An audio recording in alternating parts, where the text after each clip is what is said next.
You're listening to the Ringer NBA show presented by FanDuel. FanDuel has made it easier than ever to see how your bets are doing without even opening the app.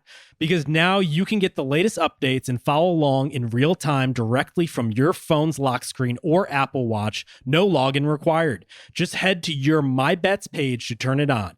And if you don't already have it, download the FanDuel Sportsbook app today to get in on the action. The Ringer is committed to responsible gambling. Please visit rg-help.com to learn more about the resources and helplines available and listen to the end of the episode for additional details. Must be 21 plus and present in select states. Gambling problem? Call 1-800-GAMBLER or visit rg-help.com. Welcome to the brand new Zach Lowe Show. That's right, I'm back to have the same in-depth NBA conversations you're used to. We're going to talk about the games. Yeah, the games, the X's and O's, the drama, the trades, the playoffs are coming up. And now you get to see every episode in full on video on Spotify and on my own YouTube channel. Episodes drop every Monday and Thursday with a collection of guests you're going to love. So make sure you follow and subscribe to the brand new Zach Lowe Show on Spotify or wherever you watch or listen to your podcasts. Let's go!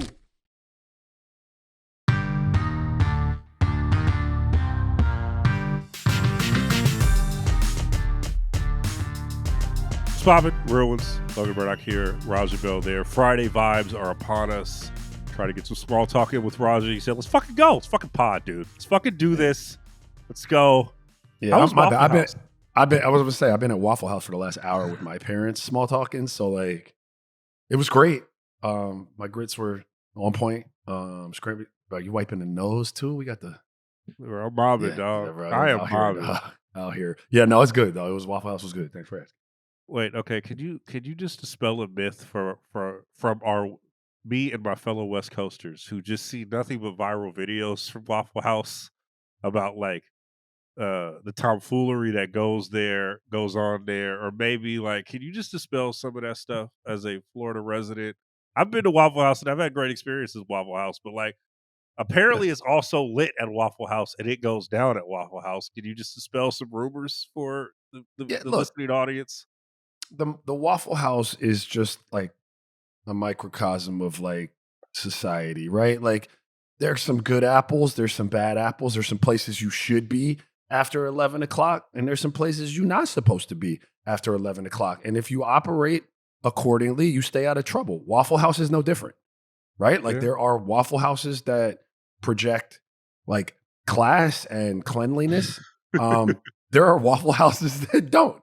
There are Waffle Houses that see cleaning as just like sliding somebody across the diner, right? Just facts. But like, I mean, I walk into one of those and I walk out.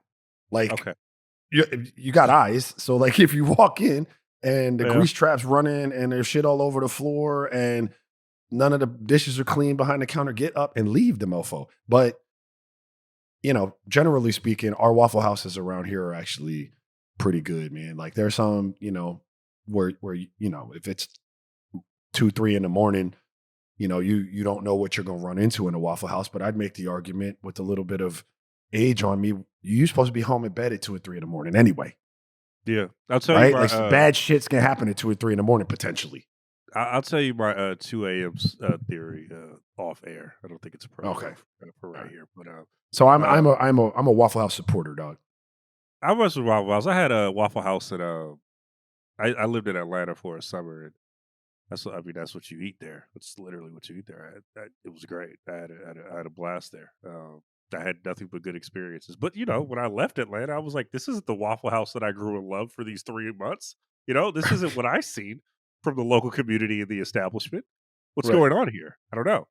Anyways, that's how you milk the first 3 minutes of a podcast, ladies and gentlemen. We are here to talk about basketball. A lot of great things that happened last night. It was a really fun basketball night. I mean, Lakers Warriors, which we're going to talk about. Memphis, which we are also going to talk about with a big win with Ja. Giannis had a monster night. What? That's a big win for them. Yeah, they sucked. They sucked down the stretch, bro. They beat the Heat. Okay, fair. All right. Well, the Heat were hot. They won like 7 the straight Heat were hot. The game. Yeah, but like okay. I mean, it's smart. Listen, It's I'll give it to you. Ja I'm gonna give going it to you. on. It's a Yeah. night in Miami. Was not expecting this. Let's just be real. We're not All right. expecting this. Let me give him my opening monologue. Jesus. Giannis had a really great night. Just want to give space to that. I don't know how much we're going to talk about it, but he had a really good night. Our guy, I don't know if he's a friend of the show, but he is definitely, we're a fan of his. Anthony Edwards just went down with an ankle injury, which was tough. So we'll see what goes on with him. But let's talk about the Lakers and the Warriors to start. Then we're going to talk a little Ja. Then we're going to talk a little Russ. Then we're going to have a little branded segment. I didn't even shout out everybody else. Shout out Victoria on the video and Cliff on the boards. But Lakers, Warriors won. They are 20-4 since the Jimmy Butler trade. They now have a path to the 3 seed, according to playoff status. Was very impressive win on the road. They're the last game of a 2-week road trip and the first night of a back-to-back. You know the league got you fucked up when you fly from Memphis to Los Angeles for a game and then you have a back-to-back at home as your first game back from a road trip. But they're thugging it out. What did you learn, Raja, from each team last night watching them? Yeah, I mean they're both going to be very formidable playoff teams. I think I learned from both of them, like just watching that. They both need to take care of the ball. You know, they both got loose with the ball in certain situations that put them in real interesting spots. You know, the Lakers weren't able to overcome it. Golden State was able to overcome it a little bit. I think that you know what's interesting, man? Like Golden State, weirdly, because I thought they were great. I thought Steph looked a little banged up. I know he still had 37. He made some incredible plays, but he didn't look like he was moving great. You know, he didn't look like he had the juice necessarily, which is wild to say, and still have 37, and he still. Well, he was also coming off a cross country flight after he scored 50. So like no. That's a Like tough, no, that's I'm a not. Tough, that's a tough. Yeah. That's a tough thing to ask. Not a knock. Not a knock at all. No, listen, I'm the biggest Steph fan there is. I'm not knocking it. I'm just telling you what I saw, right? So like he looked a little slower than normal. Pajemski had a phenomenal game and really carried him. Like I thought the tail of the game was him and Kuminga, and the support that they were able to give, which brings me to my other point, which is if they're going to be the team that we think that they can be and be a real threat, they got to get more out of Jimmy Butler. They have in certain instances. He was great defensively and all over the floor and stuff like that, but there are going to be times in the playoffs where Steph is going to not have the juice and still have his 30 and change, but you're not going to get the Kuminga and Pajemski game together. And the question is, where's the production going to come from? And it's Jimmy Butler, right? So like, it's going to be real interesting tonight. And I had this kind of theory as I was watching the game last night. Like, I wonder, because they have Denver tonight, because he did not look aggressive at all. Like, if you watch the game, he was like in chill mode, like offensively, that is, like, and just kind of facilitating, getting in the paint, kicking it out. And Steph carried. And so then I wonder tonight if he like flips the switch and he's the one that carries a little bit more offensively. And if they were playing that game, like kind of like, hey, we'll save you tonight if we can. You know, I don't know. But they'll need him to find his way in that offense. And I know he has since he's been there, but it's going to have to be really consistent in the playoffs because, you know, they just have to have that. And then from the Lakers, let's see, you know, Bron looked good. Luka has not been great offensively. He's flashed, but like he hasn't been great offensively. He's got to stay in front of people. He just got to stay in front of people. Steph was cooking him on every switch. Yeah, I mean, everyone's going to hunt it.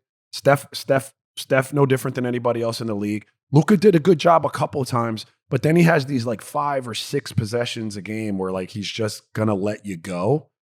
And they're not built to withstand that with like an interior presence defensively. It puts a lot of pressure on them. Though? Like it's still like obviously we always worry about his conditioning and stuff, but you really see it on the defensive end when he has those 5-minute stretches when he does that. Like, do you see it as like as a conditioning issue, or do you see it as just a lack of effort? I don't think he's ever going to be an elite level defender, right? Like, I think it's a combination of the two. Like, and one might cause the other. Like, it might be lack of effort because of the shape. You know, I don't have an answer to that. I don't think he's like the most locked in dude defensively ever, but it becomes even harder to make that extra slide when you're carrying more weight than you should carry, right? And let's say we live in a world where like a few nights ago, they got the support from the threes, like you know, everybody, I don't know, what were they? They have 12 threes like off the bench or something like that, whatever that was. I forget the game, but when they're cooking like that, you know, those few possessions don't expose you in that way. But last night, they weren't shooting the ball great outside of like Austin Reeves and LeBron, and those possessions become really, really magnified because we can't withstand that. We're not getting the point production. So it's two things with the Lakers. Like he's got to defend better singularly because I think around him there's some really good pieces, but like they also have to find a consistent. Either their big three has to be great. Austin Reeves, LeBron, and Luka have to be great together, and you don't get the support. Or they've got to find bench guys to give them real support. Like Kuminga did Kuminga probably outscored their bench last night. Like he was great. Kuminga had 18 points. I don't know. Yeah, he did outscore their bench. Yeah. God, the bench was terrible. Yeah, like Gabe Vincent gave you nothing. Finney Smith gave you 0 for 5 threes. Like Vanderbilt gave you nothing, but Vanderbilt's not a scorer necessarily. But you need like those 5 threes. You need to hit 3 of those 5 if you're DFS, that changes the right? game. That changes the game. A couple of things on that. One, and I think you could attest to this when you see it. The Lakers just came out flat, generally speaking, right? They didn't look like they were up for a game like this, which is wild, right? And one thing that was interesting is like LeBron wasn't aggressive to start this game at all, right? He scored 22 in the second half, but he came out flat and a lot of that has to do with like he's now taking a backseat to Luka, and I think there is a recognition that Luka is a number one option within the offense for the Lakers right now. But it was really weird to see LeBron be passive, and he can do this to start games. This isn't something that we have seen. Sometimes he works his way into games. Sometimes players do that. But I think in a game like last night, I would have wanted to see LeBron kind of recognize where the game was going early on and probably attack more. Because I feel like if they attacked more to start, they would have given more respect to the fact that the Warriors are better than the last time they played them, right? I don't think they gave them that respect.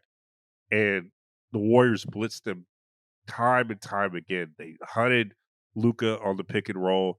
Podziemski had like a weird legacy game. Like you're not going to get that. I've watched the Warriors all the time. You're not going to get that from Pods every night. In fact, he hasn't been shooting the ball well for the majority of the season.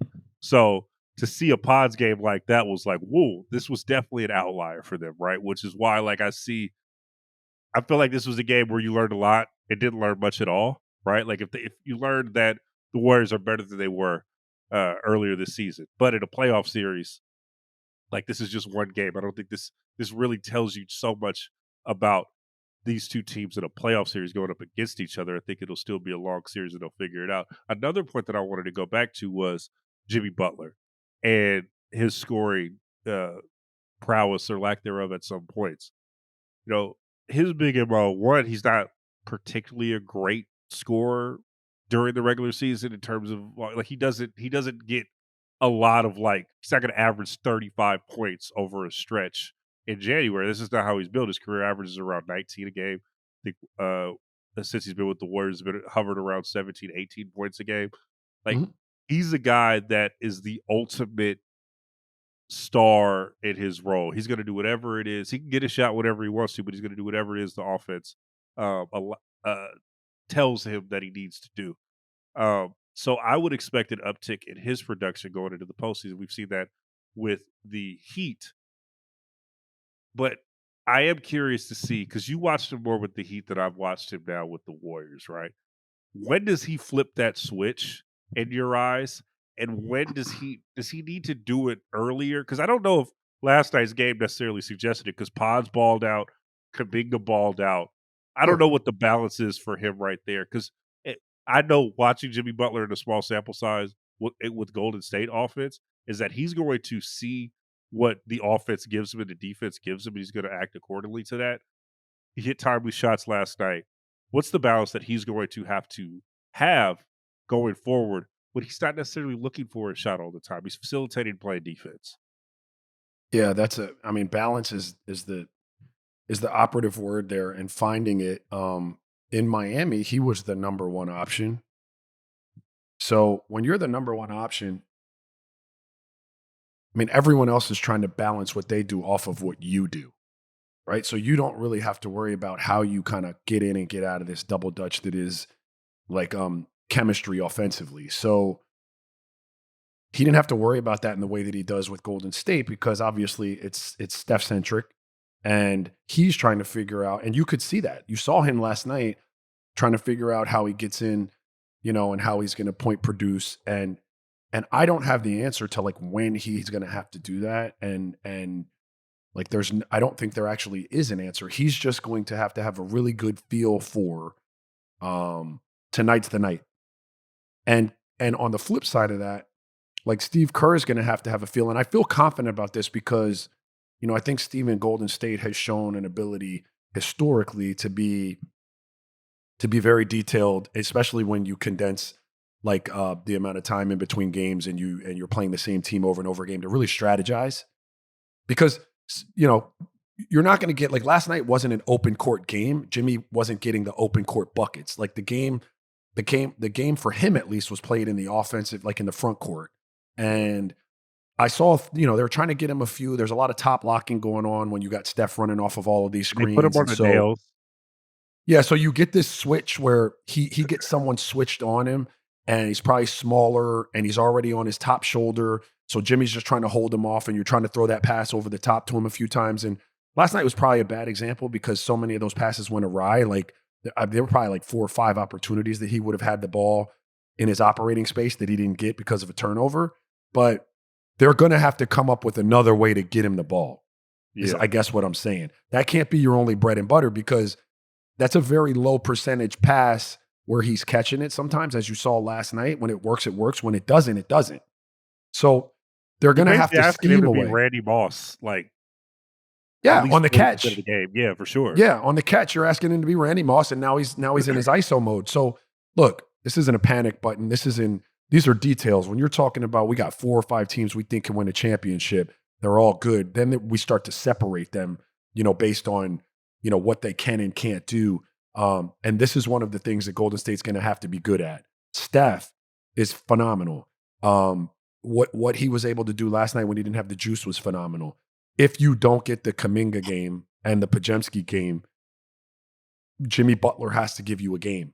And I think it's going to be more often that in the playoffs than it is going to be getting the Kuminga and the Podziemski game. You might get one of them, but I don't think there are going to be a ton of nights where you're getting both of those guys going as ballistic as they went. And so they're going to have to figure out how to get Jimmy involved consistently. Did this game put the Warriors in the title discussion for you, or at least in the conference finals discussion for you at all? Nope. No. What about the Lakers? I mean, like, are the Lakers in that as well? No. Okay. No, but I said they didn't put it in because I have them, like, I think they're right there anyway. That game didn't do anything to take them out of the class that I already had them in, I guess is what I'm saying, right? Like, I'm not disrespecting either one of their chances at it. I think they're both slightly, I would, OKC is my favorite, clearing away, right? And then I'd have them in a category kind of creeping behind that. I don't think last night's game moved them out of that for me. There was something that happened towards the I believe the end of the around the end, or at least the second half for sure, of the Lakers game, where LeBron James did and I'm probably dry snitching here. I'm going against all my stuff, but it was on camera. Jesus. But he did. Roz is looking at me crazy right now. But what do you want me to do? I gotta have to do it. We have a podcast. We have discussion points. I'm gonna look myself in the mirror after this pod and just like, yeah. So he flashed what seemed to be you feel me, a ooh-wop, that thing, bow bow bow. The blicky, you know what I mean? LeBron embraced his inner YN. We don't want no problems, bro. We don't want no problems, bro. But he did that, right? Almost almost like a wink to the league. Like, everybody does this shit, right? And it goes to, and he did it towards Draymond. It was a laughing thing, like they laughed, and it was a callback to a couple days ago where Ja was doing the gun signs towards Buddy Hield, and they got into it. Then they got a warning. Actually, new news here: Ja Morant just got fined $75,000 for finger gun gestures, and I just I think this is a great time to have the conversation about perception and how it bites you in the ass. Because, and I think LeBron alluded to it when he did his gun reference and gun sign. It's like, I think as a league right now, my dad always used to say this, Raja: don't get that jacket put on you, because you ain't never. Sometimes you might not ever be able to take it off, right? And I feel like Ja has a jacket put on him, for better or worse, for what his past actions are. And this is a full backlash of the league, because I will say this. On one hand, when I saw the clip the other day with Ja against the Warriors bench and Buddy Hield, I rolled my eyes because I was like, man, Ja just being hella immature right now. Like, what are we doing, right? After all this, you still gonna do this, right? But on the other hand, I'm like, he's very clearly getting targeted, right? Because whatever you think about the gun references, bro, players do it all the time. All the time. And the fact that the even the greatest player of his generation just did it last night and no one said a peep.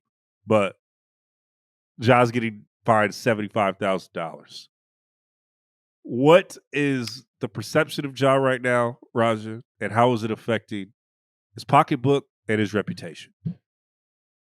Oh, well, the perception is he can't get right. I mean, that's the perception, right? The reality is that you are correct. Like, there are a lot of people making those gestures. Like, look, Pajemski, there was a point in the game where Pajemski makes a three, and he's running down the court and he's doing this, right? Which is his three celebration. But look at that. Because I immediately thought when he was doing it, is Buddy throwing up the blicky? Like, I didn't know. And so, Raja, you sound so lost when you say that, bro. I'm sorry. Like, it's okay. Yeah, it's all right. But like, that's where we're at in the league. Like, a lot of people are doing that. It's just, Ja, like, dog, you gotta have a little self-awareness though, bro. I know we talk about this. Is it fair that other people do it and don't get fined and you do it and get fined? Like, probably not. Like, is there a reason behind it? Like, if you put yourself in this situation, 100%, like, you're not out there with, like, not that it makes a difference, a pistol or nothing, but you like swinging the Draco or the AR-15, like, you out there like with big boy guns.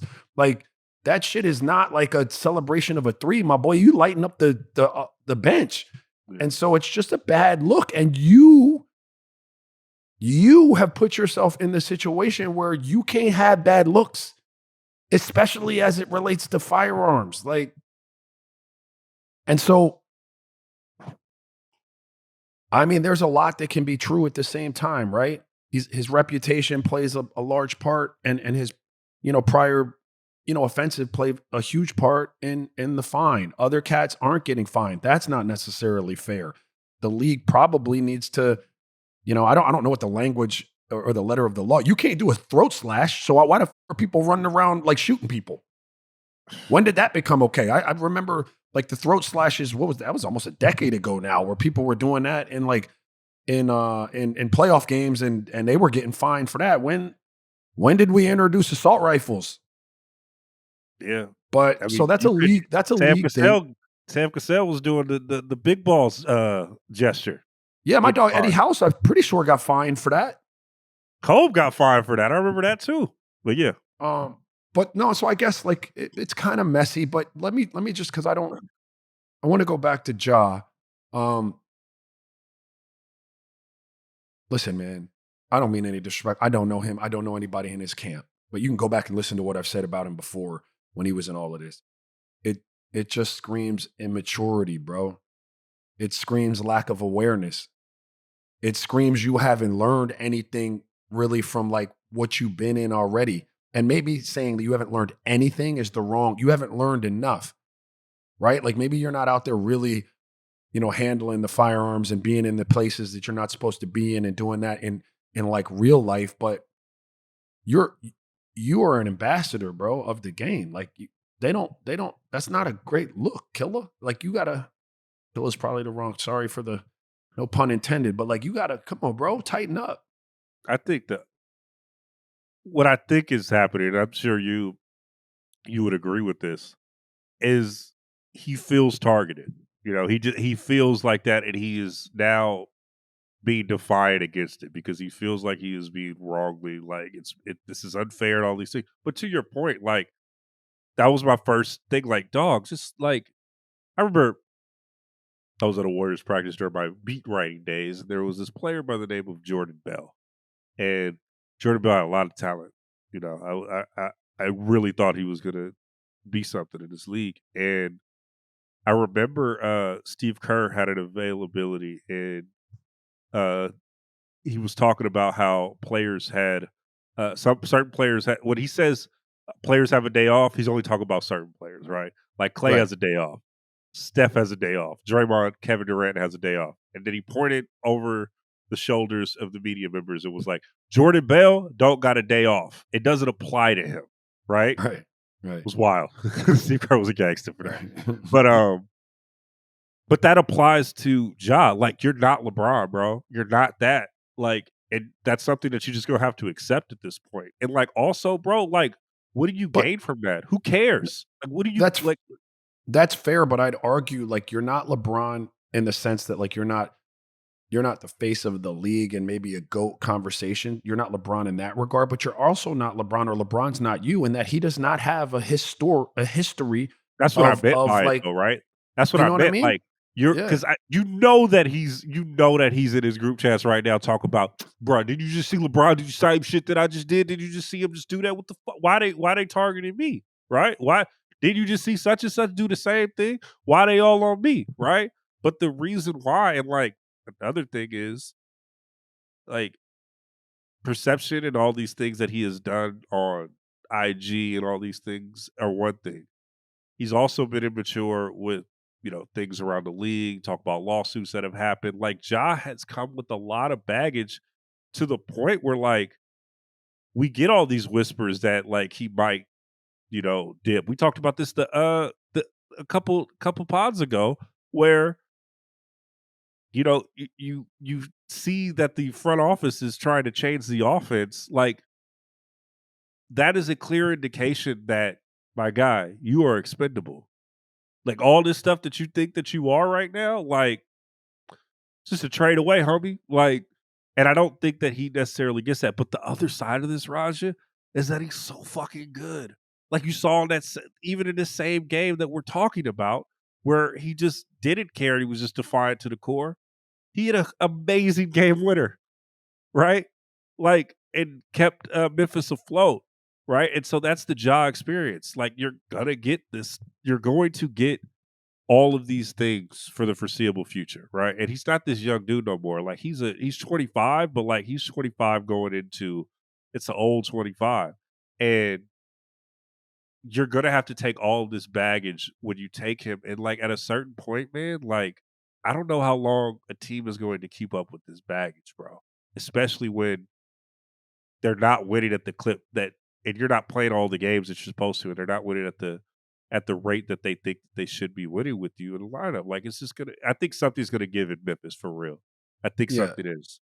Well, I don't look. There always comes a point with anyone where the juice isn't worth the squeeze, right? Like, and so when that point is reached by the Memphis Grizzlies organization, I don't know. He's still he's super talented, and he's such a good player, especially when you allow him to be the best version of himself by what you do offensively, right? Like, and now we can have the argument as to whether or not that's the best offense to be running to try to win championships, and we can debate that. But like, he is one of the guys that if you give him the ball and let him do what he likes to do, like, he's incredible to watch. So I don't want to take anything away from that. I would just say that again, when the league suspends you, and I'm trying to remember his timeline here. Like he was suspended. They put him in like counseling and stuff or something like that for a while, right? Where they like like there was all kind of stuff done to try to like rehab, you know, the thought process and so on and so forth. The hopes at the end of that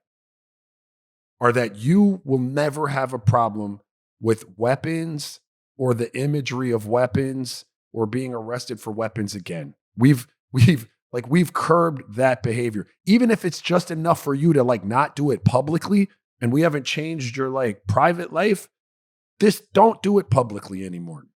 And when you come out of all of that and you've lost all that you've lost in terms of seasons and games played and, you know, finances and all of that, and you can't help yourself in that situation, I'm not arguing that other people don't do that. I can argue though that like, you know, again, we're talking like semantics at kind of at that point. Like the imagery is different when you're swinging that, bro. When you are sweeping the motherfucking street, bro, with that is a wild image. Like it's wild.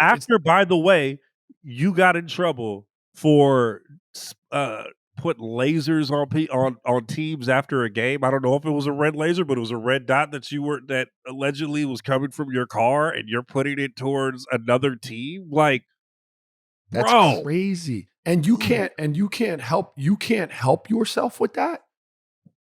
I would just say again, it just screams immaturity. It also screams like people in his camp are not like telling him what it is. If I do some stupid shit, first text I'm getting is from Raja Bell saying, "You're doing some dumb shit, bro." You know? Yeah. Yeah. Well, that would be the first. I don't know if this is the wave. The first text you get is from your mama. I know her. Why you gotta do that? Why are we doing this?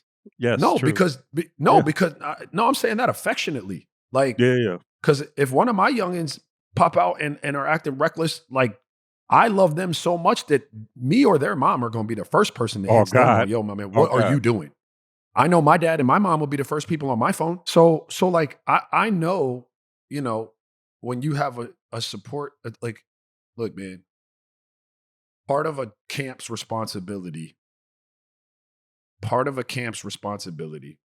is to stand in there and balance you out. Sometimes it might mean when you're at your lowest, they remind you of who you really are and support your confidence level and rehab, you know, your mental.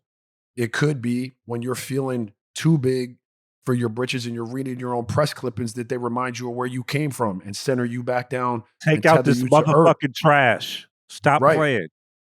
But it could also be like, you know, where people are saying to you in a way, hey man, image is important, right? And like the opportunity that exists because of the talents that you possess in this league, and you could have it in your hand, or at least there was a time where you could have had it in your hand. I don't know if that time is past. Like I said to you, I couldn't tell you when the juice isn't worth the squeeze for Memphis. The juice is not worth the squeeze for the NBA. He ain't the face of this league. No. That time has passed. But even in that space, there's still room for your camp to say, hey, bro, come on, dog. Hey, you got to tighten this up, baby. Remember, we've had these problems. We don't need them moving forward. And clearly he's not getting that. Yeah. You know, we'll see what happens, man. Let's take a quick break.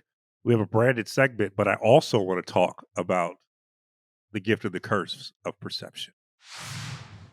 The Ringer NBA show is brought to you by FanDuel. It's the final stretch of the NBA season, and the playoff picture is changing by the minute. Every three-pointer or fourth-quarter comeback means that much more. And with live betting on FanDuel, you can make the playoff picture a little prettier. So whether you're looking to ride with the hot shooter or think a team is due for a run, you can get in on the action until the final buzzer with America's #1 sportsbook. Let's take a look at the slate. Kings Hornets. Oh, I'm not going to watch that, but if you do, I think I would suggest picking the Kings and taking the over. Jazz Pacers, ooh, Lord. I would take the Pacers, and I will take the over on points for Tyrese Halliburton. Suns Celtics, ooh, the Suns are a dumpster fire, and I think the Celtics are going to beat the brakes off of them, just like they beat the brakes off of them last week. And I'm going to take the over on points scored for the Celtics, and I'm going to take the over on points for Devin Booker. Let's go Nuggets Warriors. I'm going to take the over on that game, and I'm going to take the under on points scored for Steph Curry. However you want to play, now is the perfect time to join. New FanDuel customers get started with $200 in bonus bets if your first $5 bet wins. Just visit FanDuel.com/RingerNBA to join today.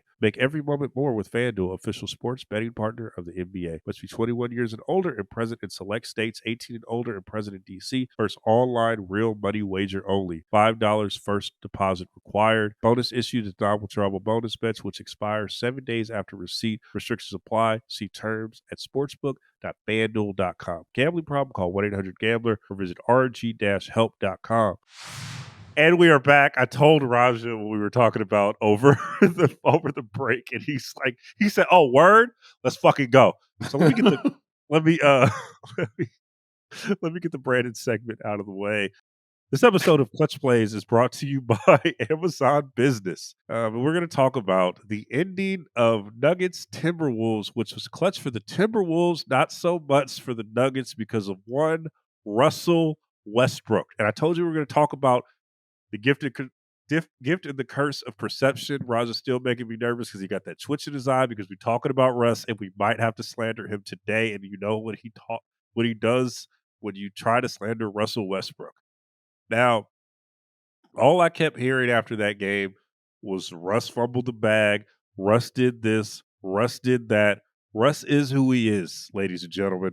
I'm going to go see him tonight. Warriors play the Nuggets. Pretty excited to see this. Last time I watched Russ, he went like 7 of 85 and still hit clutch shots and beat the Warriors by himself somehow. I don't know how that happened. But when you see everything that's going on with Russ over the week, Raja, what are your thoughts? And what are we missing in this argument? What are my thoughts? Like what? You saw it He in made the a game, bad. right? He made 2 bad plays. He missed the layup. He had a great steal. He missed the layup, and then he fouled the jump shooter. I don't know why. Like, this is what bothers me about Russ. I'm not defending missing the layup or fouling the dude. Like, those are poor plays. But everybody makes poor plays. And nobody catches this level of criticism and like trying to turn him into a clown as Russ does. Nobody. And I think that's bullshit. I really do. Like, I don't understand why. Yeah, dog, he fouled a 3-point shooter. We don't want to do that.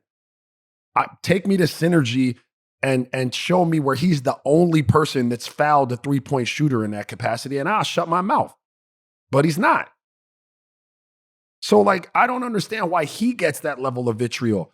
Like, if you're going to tell me it's because he's run afoul of that many media members over the course of his career and stuff like that, I can't really argue that. I wasn't a part of the media.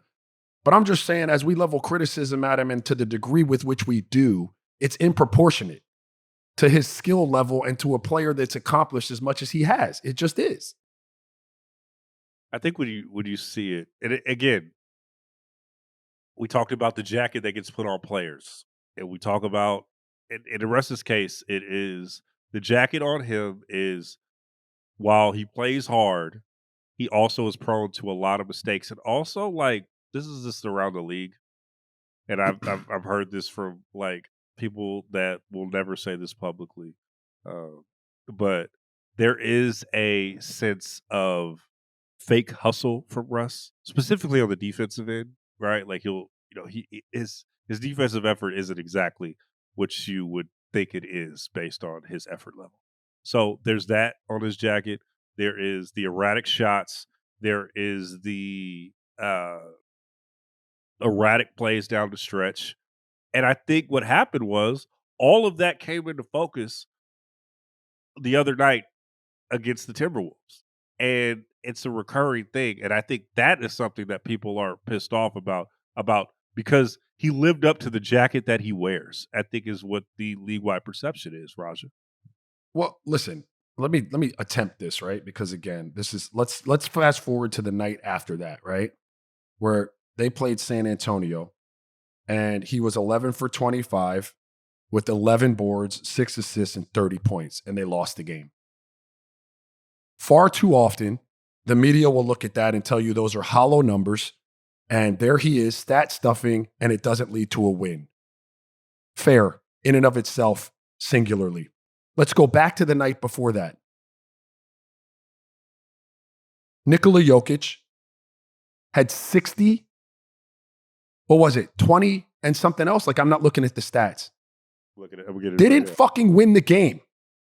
Didn't win the game. And the narrative like is 0 for 4 this year when Nikola Jokic scored. but the narrative is Russ. The narrative is Russ. I just don't see that as being equal or fair. Now, it can be true that Russ, the mistakes he made down the stretch, contributed to them losing that game. But it could also be true that in the night after that, there were mistakes made by Russ's teammates, maybe not as glaring in the last minute, but equally productive in leading to a loss. And they don't get magnified the way Russ's do. And the narrative on other players who get big numbers in incredible individual efforts that lose games isn't the same as we try to hang around Russ's neck. And I'm not here for that. I think what's he getting paid this year? I'm not trying to pocket watch. I'm just saying it in terms of like production, right? I think he's like vet minimum or something like that. Like you're getting somebody who what's his average right now? He's averaging 13 points, 5 rebounds, 6 assists on 45% from the field. I mean, anybody. What's he shooting from 3 this year? Let me see, 33%. All right. Well, look, I mean, I'm not sitting here telling you that this. I'm just saying based on. I'm just saying based on like if you get that in the free agency market on what a vet minimum, bro, like you're pretty excited. Of right? course. Like, of course. And listen, don't get me wrong, man. I'm not sitting here telling you that what happened in that game, specifically what Russ did in that 20, 15, 12-minute stretch didn't heavily contribute to the loss. I'm acknowledging that. I'm simply saying that when he has that moment, we take it and turn it into something that we don't do that for anyone else. Like we take his mistakes and his foibles and we blow him up into a whole narrative about who he's been as a player in a career. And we don't do that to other players like we do it to Russ. I don't know what it is. Like, I don't know what it is about Russ. Like, you know, that would probably feel pretty shitty to be in his shoes. But like, I will say this again. Like I've argued with people on these networks. Like not in the version of Russ that we're getting now, but even in the version of Russ that we were getting in OKC when the man was averaging a triple-double and dragging teams like to places that he didn't win a championship, but those teams weren't going to the places they were going without him doing that. And they'll still sit here and spin a 180 narrative about that, like in terms of like the way they would spin it for someone else. Like it's all about Russ and the emptiness of his stats. And if it were anyone else, it would be how great they were and how little support they're getting. And I'm not supporting that. I was watching a clip from Gil's Arena. Shout out to Gil's Arena. Really, like I think they hit 1 million subscribers, man. Like friends of the show for sure. Like shout out Gil, shout out Josiah, shout out Nick Young, shout out Lex, doing a great job. But Gil had a clip recently where he was talking about Russ and his impact on the Washington Wizards, right? And there was a clip that I don't know if it's gone viral, but like I saw it, I thought it was really interesting for this discussion. And basically, they were going through a practice. This was during COVID year, and like 5-6 times down the floor, the team just wasn't looking for Bradley Beal, and Russ was like, stop practicing. Was like, yo, what the fuck? This is the all NBA. This dude is this, and that. You give Bradley Beal the fucking ball, whatever, right? Like that was just a little anecdote to the type of culture that he set. Mind you, Wizards ain't been to the playoffs since Russ left. But I don't think that like he gets roasted like even among Laker fans about like there's this big clip that came out about like him like just telling the locker room to have fun or something like that. And it just gets undermined with his messaging just throughout the season. But I think like that he means well. And also that like in the places that he has gone, he has set a culture. And there is always a gap, I think, between the perception, and I am a member of the media class. So like I'm lumping myself into this, even though I don't necessarily like believe this notion. But like I think that there's a gap between how players feel about Russell Westbrook in the locker rooms versus how the media talks about him on a nightly basis or writes about him on a daily basis. There's a big gap. Like I remember going to a summer run at UCLA. This was the first time I ever really like not necessarily interacted with Russ, but like saw him outside of the confines of an NBA arena. And I was floored by like how many people loved him. And this was like OKC Russ. This was probably like 2017, 2018 summer. And I pulled up and I just sat and just, when you go somewhere and you just sit and just try not to get kicked out, like you just sit, you just sit in silence. I was just right there, just like soaking it all in, right? And the way that he galvanized those pickup teams and the way that players like really galvanized around him was like really like impressive. And this was coming off the MVP year, but this was also coming off a time where like people were like shitting on him after Durant left, shitting on his game, shitting on how he played. And I was just floored by like how many people really respected him as a person and as a man. And I think that there's really a gap in how we see him, how we view him as a player on television versus how people feel about him in the locker room.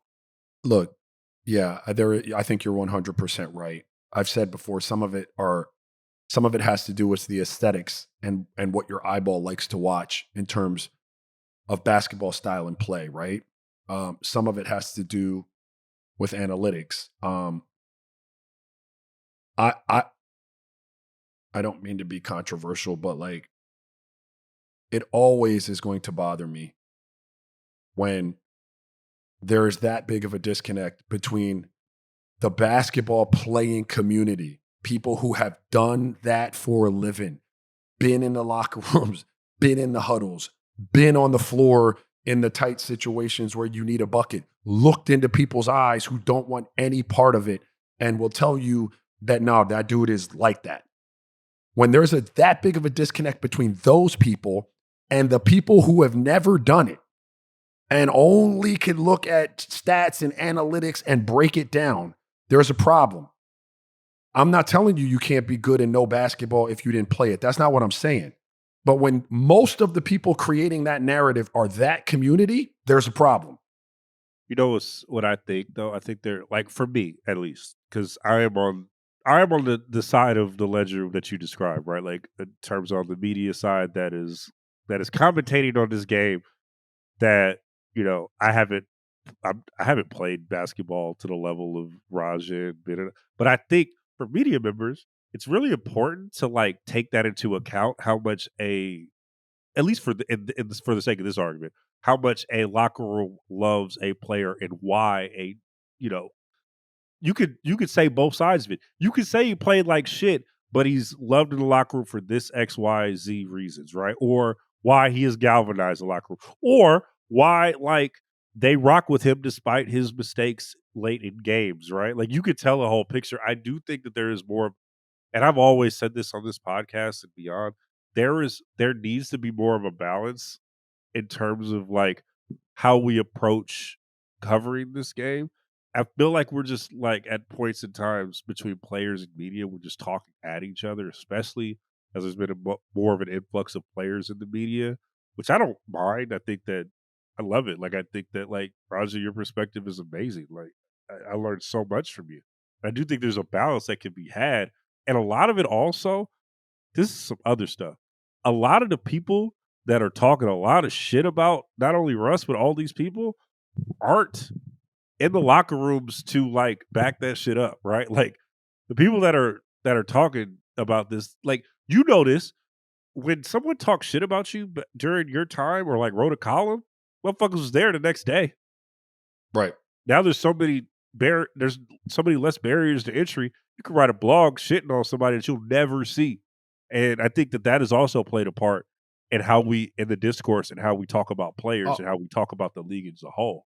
For sure. I mean, that's the world, right? Like so many people can sit behind the keyboard now and never really face the person that they're making a statement about in a way that there's a lot of people that listen to real ones that talk shit about us will never see us. Or they'll say, hey, we love your show. Hey, how you doing?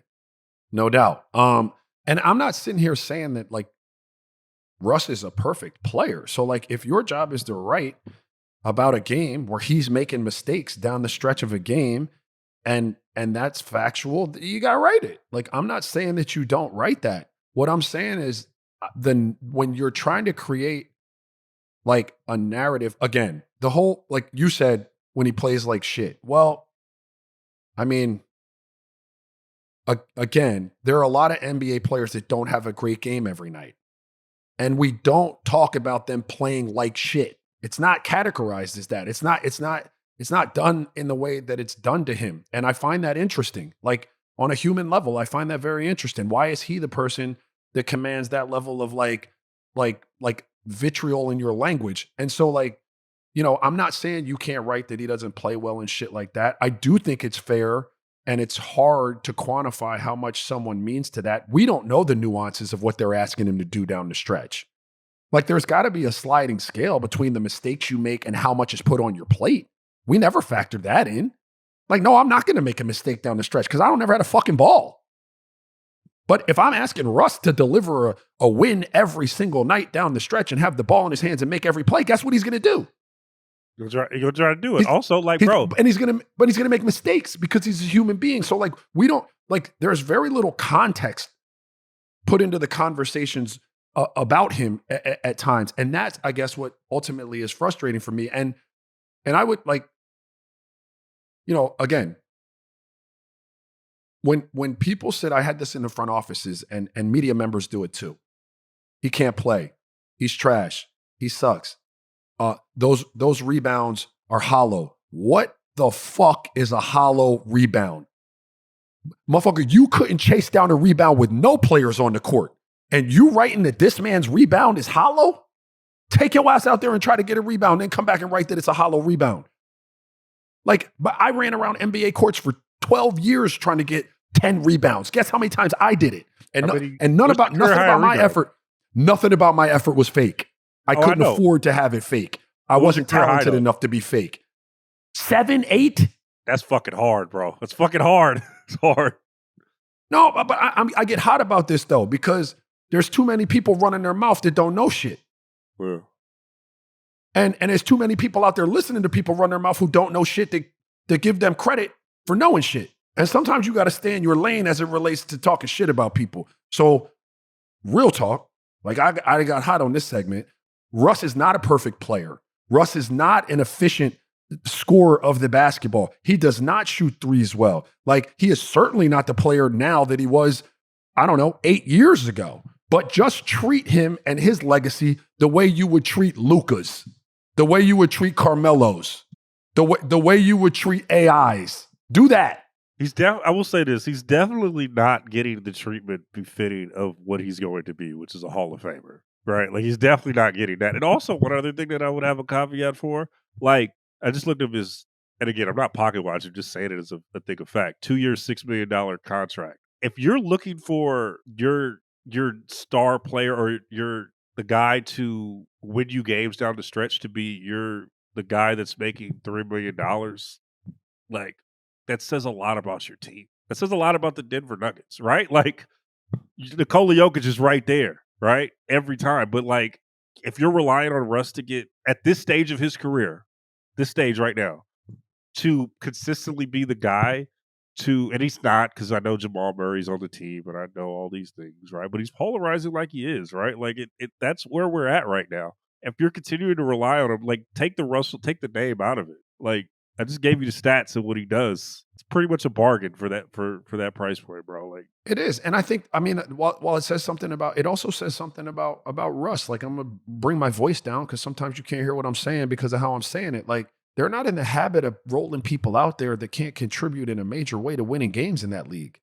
People are paid millions and millions of dollars to make that determination in training camp, watch what they have, sort through it as a staff, come together, collaborate on it, and decide who's going to be the 8 to 9 guys that go out there and try to do that. And he's still standing there as a part of that core. And that is a testament to him in a way that people don't give him credit for. And I would just say this again, like, and all those guys I talked about, those are all-time great players, right? Like, and while we can debate and have a conversation of I'm not saying he's as good as any of them. I'm saying you don't speak about them. None of them have championships, right? Luka, the jury's still out, so I probably shouldn't put him in that right away. But like, we don't treat their legacies and talk about them the way that we do Russ. Is we don't play around with them like that, and I don't think that we should. Like those are every player has his flaws. Nobody's a perfect player, but we can recognize what they were great at and respect that. And I think there's a lack of respect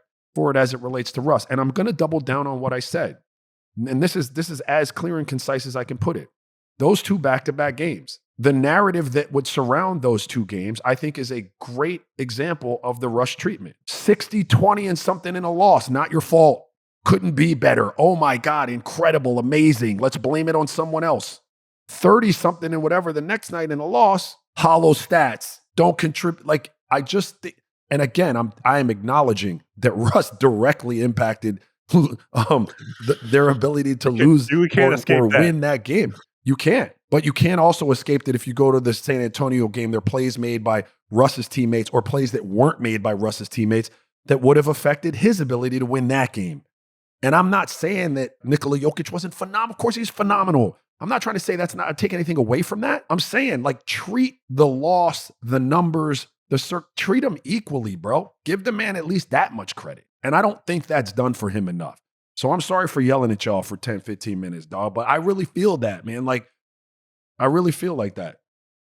A last-second three-pointer, that's the kind of play that defines winners. And when it comes to business, Amazon Business is your clutch performer. With fast access to essential supplies and flexible purchasing options, they are there when you need them the most, so you can tackle unexpected demands and keep your business in the game. Visit business.amazon.com to learn more. All right. You know what it's time for? Real one of the week. It's Friday vibes. I have my real one, Raja. Do you have your real one? You want me to go first? Yeah, why not? Go ahead. First? Okay, I'm going to send you a clip, buddy. Just look at this real quick. You know, especially on the heels of after I just terribly read an ad. Just take a look at that clip. My real one of the week is going to go to the one and only Kate Scott from Philadelphia, who mid-game is reading a mid-game ad read. As you know, that kicks my ass all the time. She's doing it in the middle of a game, reading it, and then catches a team shirt. Doesn't even break stride.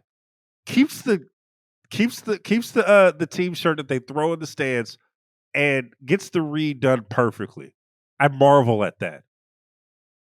I stand on that. Shout out to the homie Kate Scott for holding it down. Shout out to the greatest thing that's happening to Philly over the last couple of years. Great performance. We love you. Shout out to you. Hopefully you get to watch some winning basketball soon. That is my rule of the week. Kate Scott, the homie, the god, the GOAT.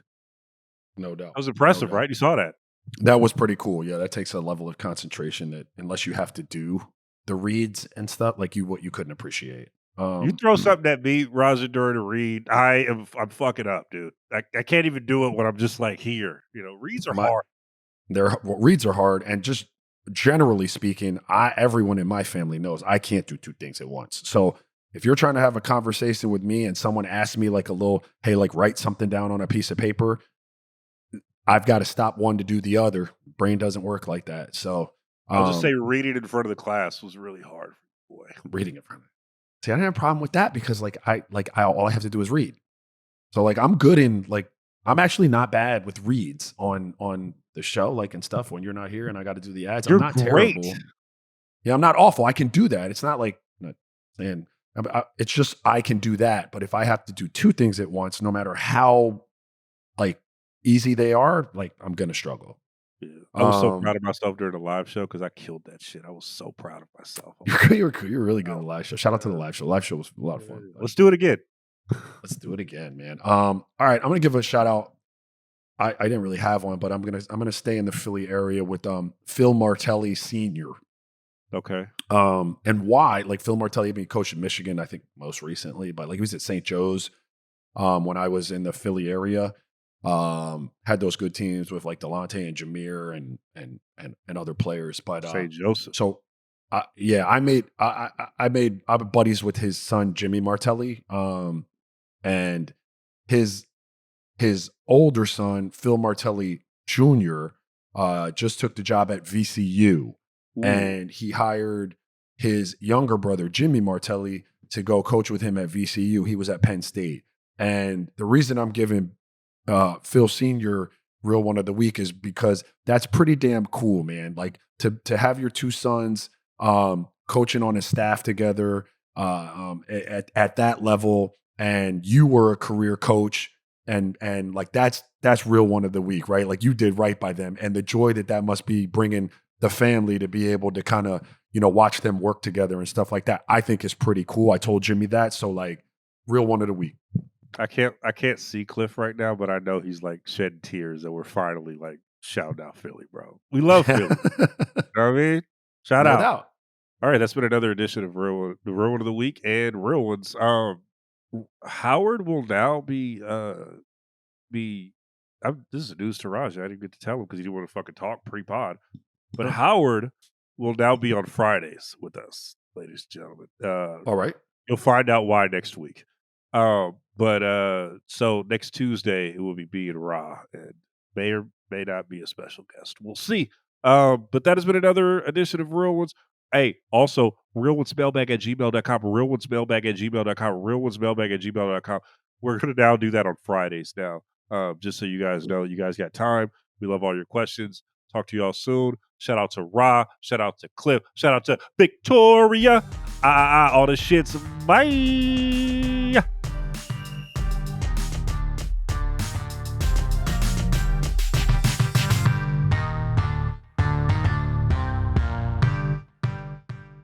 Must be 21 years and older and present in select states. For Kansas, in affiliation with Kansas Star Casino. Or 18 and older and present in D.C. Gambling problem? Call 1-800-GAMBLER or visit rghelp.com. Call 1-888-789-7777 or visit ccpg.org/chat in Connecticut or visit mdgamblinghelp.org in Maryland. Hope is here. Visit Gambling Help ma.org or call 1-800-327-5050 for 24/7 support in Massachusetts, or call 1-8778-HOPE-NY or text HOPE-NY in New York.